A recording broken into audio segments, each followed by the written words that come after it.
அண்மை செய்தியை பார்த்துக் கொண்டிருக்கிறோம்.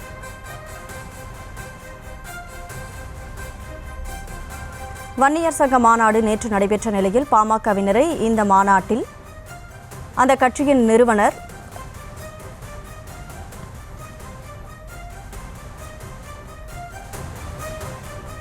கட்சிக்காக வன்னியர் சங்க மாநாட்டில் பாமகவினரை கடுமையாக ராமதாஸ் திட்டி தீர்த்திருக்கிறார். நேற்று நடந்த சித்திரை முழுநிலவு வன்னியர் சங்க மாநாட்டில் அவர் பேசியதை தொண்டர்கள் ரசிக்கவில்லை என்ற தகவலானது கிடைக்கப்பெற்றிருக்கிறது. என்ன நடந்தது என்ற முழு விவரங்களோடு செய்தியாளர் ராஜேஷ் இணைப்பில் இருக்கிறார்.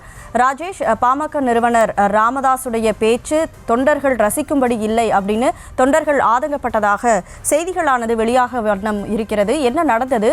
முழு விவரங்களை பதிவு செய்யலாம்.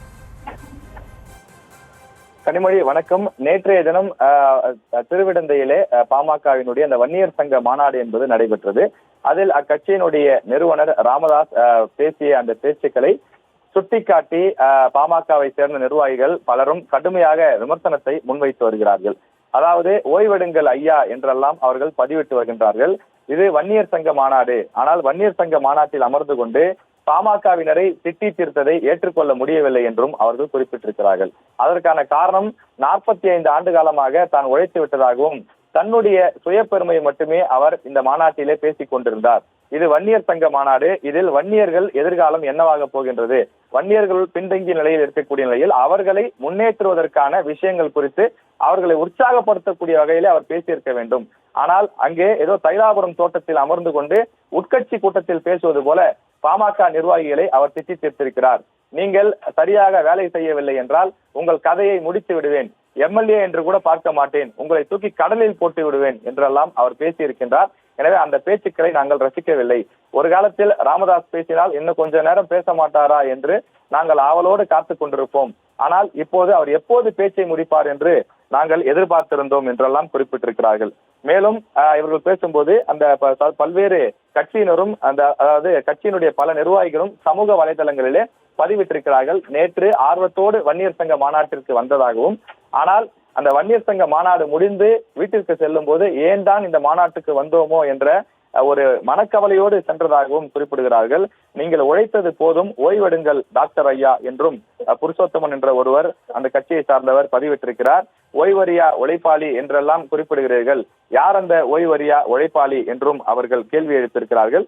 இந்த மாநாட்டை பொறுத்தவரையிலே வன்னியர்களுடைய வாழ்வுக்காகவும் வன்னியர்களுடைய அந்த முன்னேற்றத்திற்காகவும் வன்னியர்களுக்காக கூட்டப்பட்ட அந்த மாநாட்டில் பேசாமல் பாமகவினரை பற்றியும் பாமகவில் சரியாக வேலை செய்யாதவர்கள் பற்றியும் நீங்கள் பேசுவதை எப்படி ஏற்றுக்கொள்ள முடியும்? எனவே இந்த மாநாட்டிலே நாங்கள் மிகவும் அதிருப்தியாக இருக்கின்றோம் என்று பல பாமக நிர்வாகிகள் வன்னியர் சங்கத்தில் இருக்கக்கூடியவர்கள் பதிவிட்டு வருகின்றார்கள். குறிப்பாக இந்த மாநாட்டிற்காக முழுமையாக பாடுபட்டது மாநாட்டினுடைய தலைவராக இருந்தது அன்புமணி.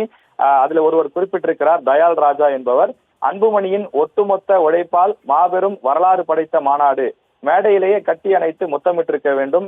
ஏனோ ஒரு வார்த்தை கூட அவரை பாராட்ட அவருக்கு மனம் வரவில்லை என்றும் குறிப்பிட்டிருக்கிறார்கள். இப்படி பாமகவினுடைய அந்த வன்னியர் சங்கம் நடத்திய மாநாடு ராமதாஸ் அவர்களுடைய பேச்சால் சர்ச்சைக்குரிய வகையிலே முடிந்திருக்கின்றது. அவரது பேச்சை ரசிகர்கள், அதாவது அவரது தொண்டர்கள், நிர்வாகிகள் யாரும் ரசிக்கவில்லை என்பதுதான் இந்த சமூக வலைதளங்களில் பதிவிட்டு வரக்கூடிய செய்தியின் மூலம் அறிந்து கொள்ள முடிகிறது. நீங்கள் உழைத்தது போதும், ஓய்வெடுங்கள் டாக்டர் ஐயா என்று பலரும் பதிவிட்டு வருகிறார்கள்.